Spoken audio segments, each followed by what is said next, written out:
Going to feel a little bit of humidity out there, so it's going to give you that summertime feel. Remember, we get into this every year. The first person that complains about the heat gets snow next week, just to warn you.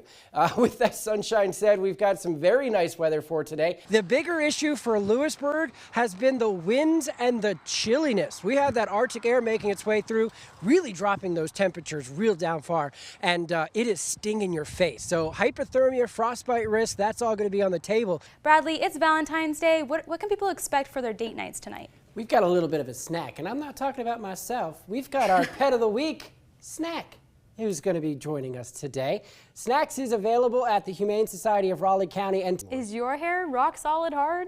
My hair is falling out, but thank you. We're just going to go to the next question. Yeah, it's probably for the best. Also, just enjoy this scene. Oak Hill, the parking lot. They got puddles. I never thought I'd be so happy to see a puddle. But there we are on a Tuesday in September, looking at puddles going, yay.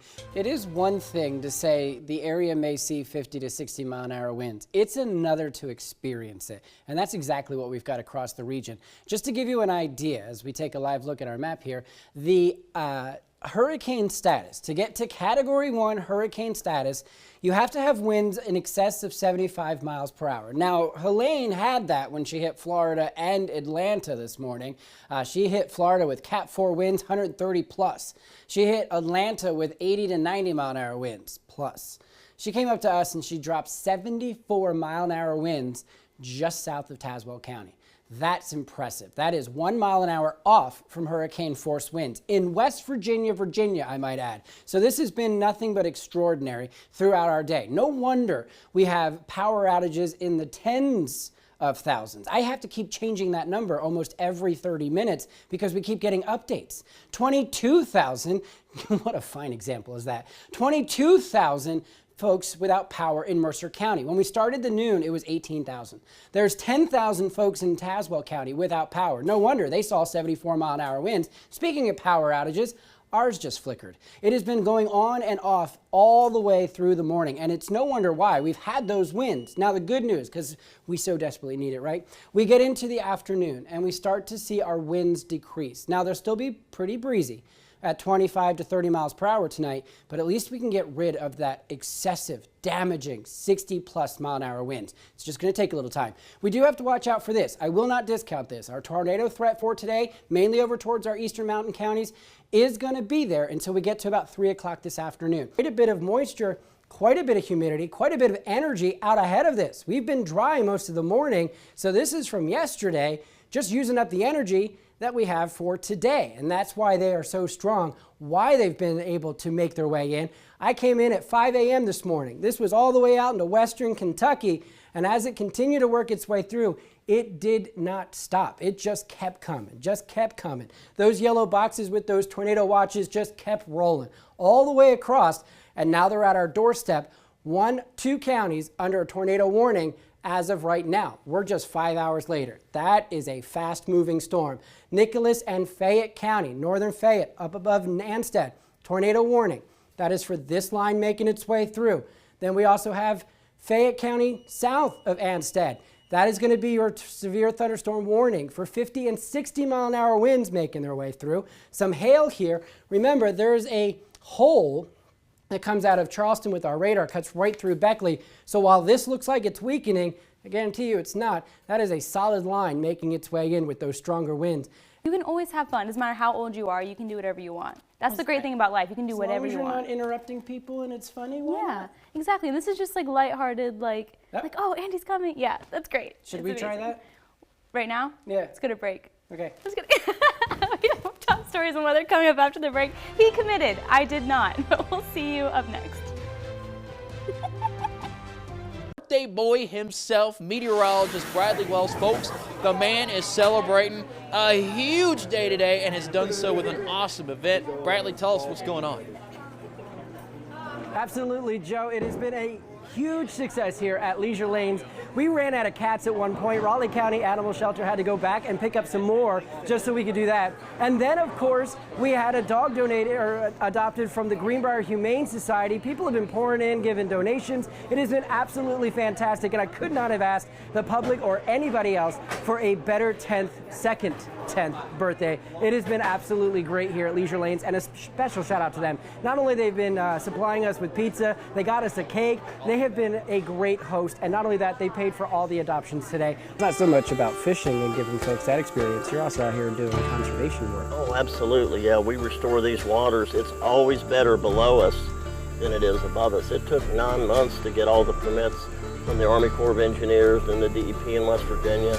Preserving a little bit of West Virginia history. Absolutely, yeah. From preserving history and the landscape, James brings his experience and passion creating smiles, memories, and appreciation for the outdoors and customers he serves.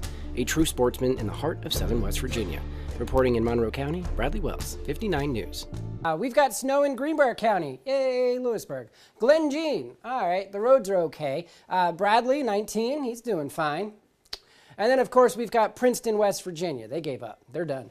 They just said no more snow. Gent looks pretty, though, almost like a postcard, and that is where we've been for the last 4 days. But this is all we've got left. Look at that. Ah, it's so pretty. Storm Tracker 59 HD Dual Live Doppler radar giving us the idea that this is finally coming to an end. Hey, we're so excited to have a class from Eastern Greenbrier Middle School visiting us today. Are you teaching them anything? All bad habits, I assure you. So we have a very special guest. The class here has been producing their own newscast over at Eastern Greenbrier Middle School. Tracker 59. Julia's over there singing Christmas carols. Now, Mariah Carey might be defrosting, but she can wait her turn. It's spooky season. We've got Halloween in 27 days, and it's not going to feel anything close to Christmas weather there, Julia. High pressure is in control today, which will help us burn off that morning fog, and then we'll get up into the upper 70s today. It is not even going to feel like October yet, so we can't talk about Christmas. Our hour by hour for today, 77 degrees, beautiful. Sunshine, beautiful. Lower humidity, get outside and enjoy it, because we've had a rough couple of days. There are still folks that are still dealing with the rough couple of days aftermath, the power outages and all.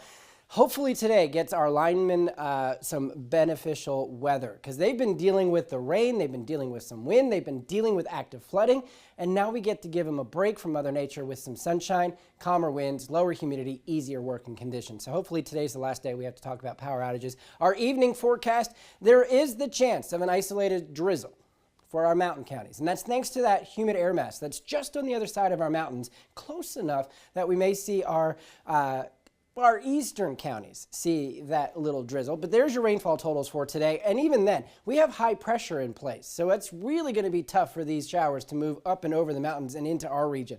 It's just not all that certain that we'll see it. But a drop or two on your windshield, why not? We'll at least let you know about it. Our Friday hour by hour, beautiful. A few extra clouds as we have that air mass towards Virginia that tries to work its way back to us. May see an isolated shower again towards our eastern mountain counties for the afternoon, but otherwise not really seeing much going on there. And Predictor gives us that idea. So today, see that drizzle? That's more of that morning fog. We get into the evening hours, you may see 1, 2 little drops on your windshield as we get into over towards, say, Union or over towards Lewisburg. Otherwise, it's just a nice day today. We're not going to discount the sunshine.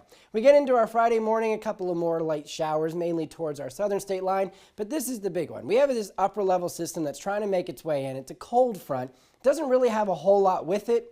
We don't have a whole lot of moisture left in the atmosphere, so maybe a shower towards the evening hours. They fade out pretty quickly thanks to the high pressure once again building its way back into the region. So we clear up Friday, drop our temperatures pretty far back into the overnight hours. Future rainfall totals, this takes into account what we'll see today and Friday. Not a whole lot for us, right? But over towards Virginia, you may pick up maybe a ½ an inch between the 2 days. Saturday, we're beautiful, 74 degrees after that little cold front, 78 degrees. Sunday, another beautiful day. Again, not feeling like Christmas. We will start to feel like October and Halloween spooky season once we get into Tuesday next week with a cold front on Monday that brings some showers, dropping our temperatures back into the 60s, but we don't even stay there for very long, going into well into next weekend, guys.